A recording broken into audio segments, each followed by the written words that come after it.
नमस्कार दर्शक बंधु पाणीपाग खबर रे आपण को स्वागत। दर्शक बंधु राज्यर अधारू अधा जिले में मध्यमरु प्रबल वर्षा हेबा नहीं पाणीपागर सतर्क सूचना पर एवं दर्शक बंधु प्रश्न उठी केउ केउ जिले में मध्यमरु प्रबल वर्षा कुआपथर वर्षा हेबार आशा रही एवं झड़ तोफान वर्षा सहित 60 किलोमीटर बेगर पवन बहिबा पाग वर्तमान अनुकूल हो सारी। दर्शक बंधु आपण वर्तमान सैटेलाइट आप देखिपे बर्तमान मध्य भारत सहित ओडिशा आड़ को माड़ी आसुची काल बैशाखी वर्षा। तेबे केउ जिले में काल बैशाखी हेब यही जिले को मिलला बड़ सूचना आप देखो। दर्शक बंधु मोबाइल स्क्रीन आप भल भाव नजर पकातु मालकानगिरी कोरापुट नवरंगपुर नुआपड़ा बलांगीर झारसुगुड़ा कलाहांडी कंधमाल ता सहित दर्शक बंधु मयूरभंज केउंझर झारसुगुड़ा ता सहित संबलपुर एमतीक बरगड़ बौद्धर केतक अंचल मध्यमरु प्रबल वर्षा आगामी 3 रु 4 तारिख मध्य हेबार आशा रही बोली पाणीपाग तरफ येलो अलर्ट रही। दर्शक बंधु यही समस्त जिले में 30 रु 40 किलोमीटर बेगे पवन सांगू मध्यमरु प्रबल वर्षा देखा मिल पारे। तेज मझे मझे कुआपथर बृष्टिपात हो पारे तेणु दर्शक बंधु आप सतर्क रुहतु। से ही दर्शक बंधु 4 रु 5 तारिख मध्य दर्शक बंधु मोबाइल स्क्रीन देखु 4 रु 5 तारिख मध्य मालकानगिरी नहीं मयूरभंज पर्यंत मयूरभंज नहीं कलाहांडी पर्यंत सबुठी वर्षा देखा मिल पारे बोली यही समस्त जिला मानकू वर्तमान अलर्ट मोड रे रखा जाइछि। तो दर्शक बंधु आपको कहबा चाहिबी दिन 2टा रु राति 10टा मध्य यही समस्त जिले में मध्यमरु प्रबल वर्षा देखा मिल पारे जो जिला को ऑरेंज अलर्ट एवं येलो अलर्ट रही। तेज दर्शक बंधु लगन वर्षा हबार आशा नहीं वर्षा हेब केवल प्रबल वर्षा कोठी हल्का फुल्का वर्षा कोठी धूली झड़ हबार आशा रही। तेणु दर्शक बंधु आपण भावंतु यही समस्त जिले में वर्षा हेब किंतु आपण जो रोचे येलो अलर्ट जिला गुड़िक मध्यम प्रबल वर्षा हेब से पुणी स्थान विशेष बोली जहाँ सूचना मिलूँ। एवं देखा दर्शक बंधु वायुर चलना कौन रही भारत वर्ष में आम राज्य ओडिशा रे।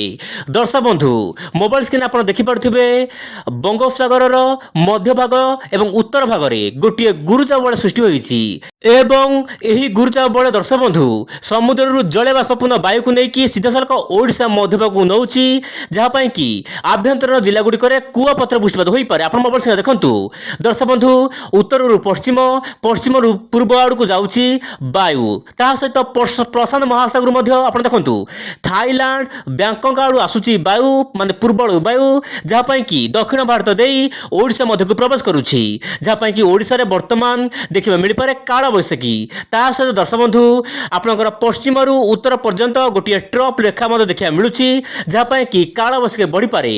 मध्य प्रदेश ओडिशा पश्चिमबंग बिहार झारखंड विशेषकर ओडिशा नहीं कर्णाटक पर्यंत मध्यमरु प्रबल वर्षा थंडरस्टॉर्म बिजुली घड़घड़ सहित कुआपथर बृष्टिपात हो पारे।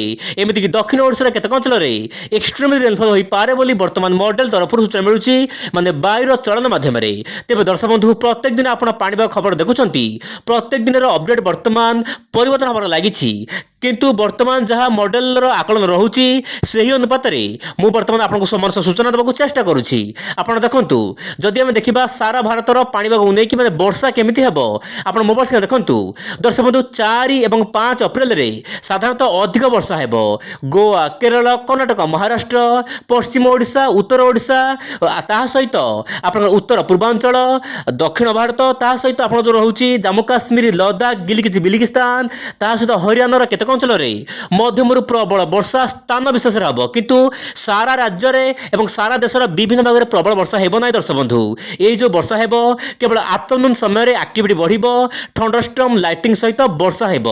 वर्तमान देखा आपनकर जो रोचे एआई मॉडल माने ईसीएम डब्ल्यूएफ मॉडल जो रोचे एआई मॉडल वर्तमान यार आकलन रोचे। दर्शक बंधु आपनकर 8 एप्रिल रु 15 एप्रिल मध्य देशर विभिन्न अंचल में मध्यमरु प्रबल वर्षा काल बैशाखी जनित वर्षा बढ़िया पाग अनुकूल हेब। तेज दर्शक बंधु एत आगु कहवा तो बड़ मुस्किल हो कारण एआई मॉडल साधारणतः आगुआ सूचना दे थाए किंतु आम मॉडल बेसिक कौन पाणीपाग को पूर्वानुमान करवा सठिक हेब ना किंतु वर्तमान समय बड़ खबर होगी आसंता काल बदल पाणीपाग विभिन्न अंचल में वर्षा हेब।